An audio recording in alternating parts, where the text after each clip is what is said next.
Hello everybody, how's it going? It's Nick here. So, now that I've finished Five Nights at Freddy's 2, I'm just gonna talk about my overall opinion on it, and again, this isn't really a review, it's just more of a commentary. And I'm gonna talk about some of the theories people have. Whoops, sorry.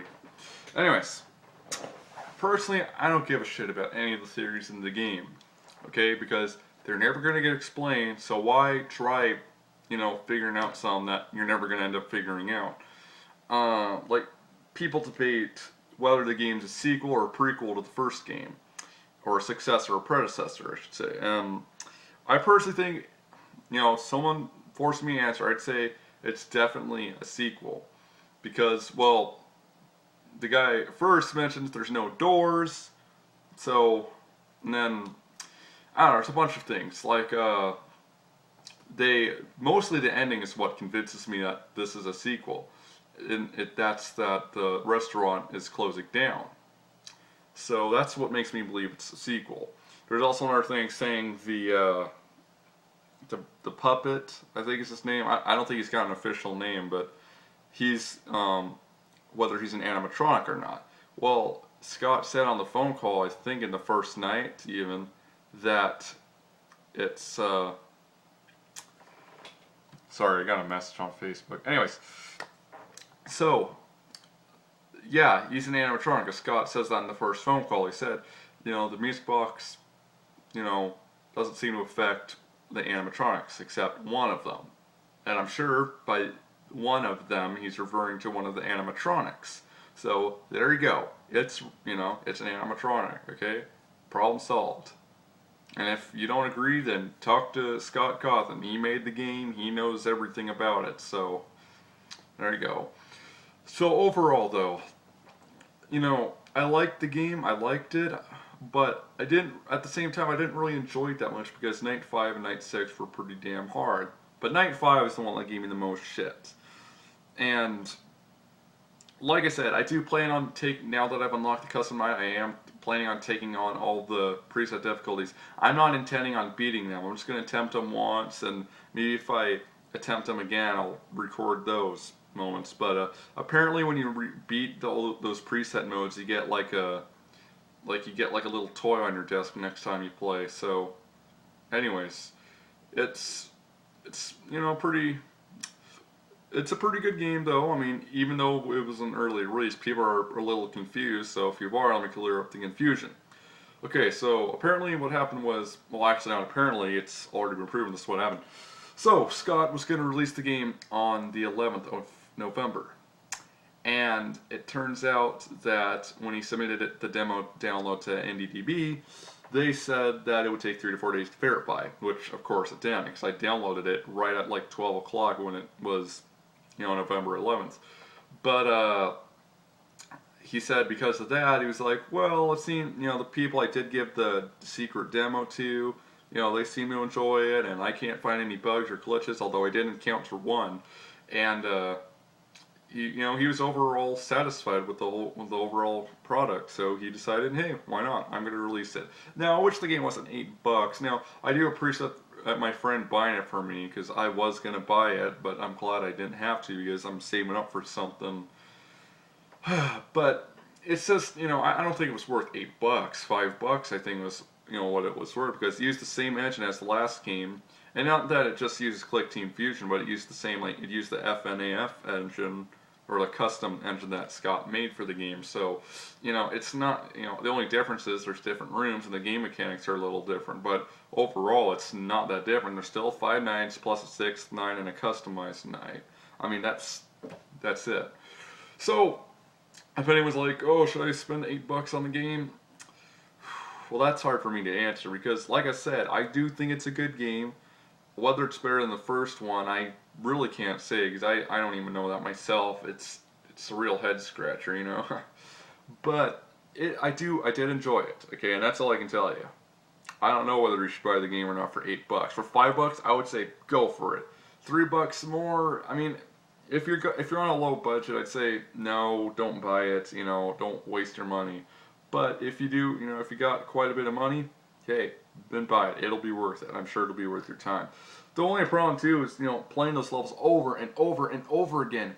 the game gets so redundant. I mean, you're not even scared of it anymore.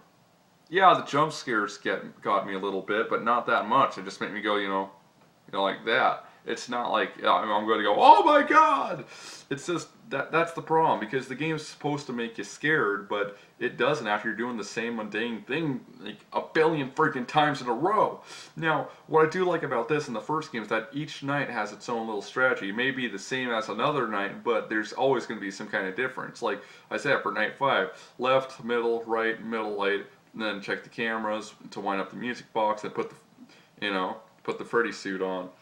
But now, but for night 6, you have to do something extra, and that's, be careful, when you're using the camera, always anticipate one of the animatronics, the old animatronics, to push your monitor down, and, so you have to put the mask on immediately. Always be prepared for that. And the good thing is the wind up button is right over the Freddy mask. All you have to do is move your cursor down when it happens.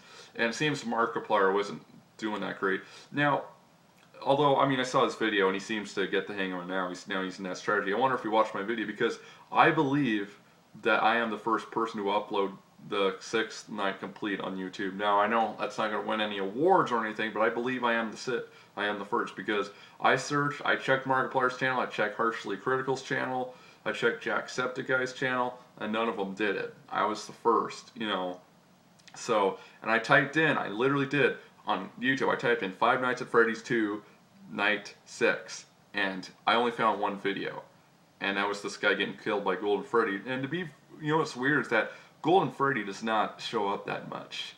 He'll only appear like once throughout the whole night, so that's pretty good.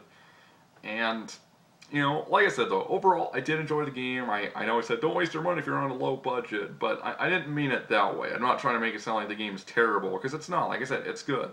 If I had to rate it, I'd give it 4 out of 5. And the reason why I don't give it a 5 out of 5 is, one, for me, 5 out of 5 is a game that's perfect. No flaws whatsoever. And to me, every game's going to have its flaws. So I don't think any game will ever get a 4 out of 5. But, or I mean, a whole 5 out of 5 for me. But this game, I'd give it 4 out of 5. Though, and the one big reason I don't give it 5 out of 5 too is because, like I said, having to do the same level over and over again. Now, if you have to try it a few times, like 5 to 10 times, hey, I don't care about that.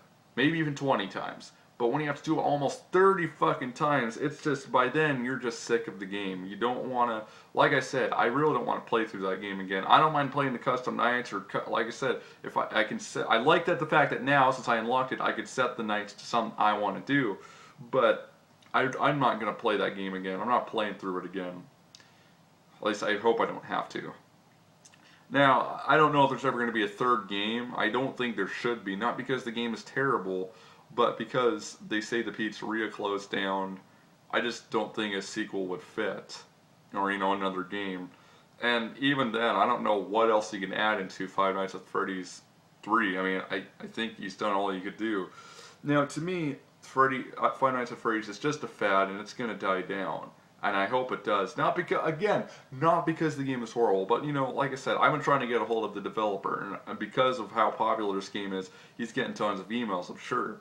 And like I said, I only want to ask him one thing, and well, actually 2 things, but that's it. I mean, I don't want to bother him too much, because I know he gets lots of fan mail, but I can never get a reply out of him. I emailed him like 2 or 3 times, and it's like, okay, well, I'm going to hold back, because I don't want to annoy the guy to death, but it's like, yeah, I'd like to hear back from him. So, hopefully the hype dies down on this game. And again, I do recommend it. As for an iPhone version, I was saying, yeah, I think there will be one, but then I thought about something very important. Well, the flashlight, you have to press the control button, which is, I believe, the only keyboard control on there. And, how are you going to do that? Like, you could probably put in a button or something to make, to use the flashlight. But another thing is, too, the mini games use the WASD keys to move. So I don't know how they're going to implement that. I'm sure you could probably, like, program little, like, arrow keys or something. I don't know. It's just an idea. If he's watching, that's an idea you could have. But if anyone's wondering what I wanted to ask Scott Cawthon, if by some freaking, I always say this in my videos, but if by some miracle of chance he's watching, all I want to know is how did he make the game's audio, you know, I'm interested in how you know, video game music is developed, especially by indie developers, because I know they use all kinds of stuff. Like, I don't know if they use like Cubase or like Sonar or something, or some kind of tracker program. But and then I'm also kind of curious too, if like, if I'm curious like if his kids do the death screams, or like I'm pretty sure his kids do the death scream in the first game. One of his kids. I'm sure like one of them does the Balloon Boy's voice. To see how he's always saying hi or hello. So, but you know, that wasn't really my second question. My second question was to him was like, I wanted to upload the music somewhere, and I wanted to get his okay. I mean, I'm pretty sure he's okay with it. But if the chance that he's not, you know, and even if he is, it's, I mean, I like getting permission. I mean, it's polite to do.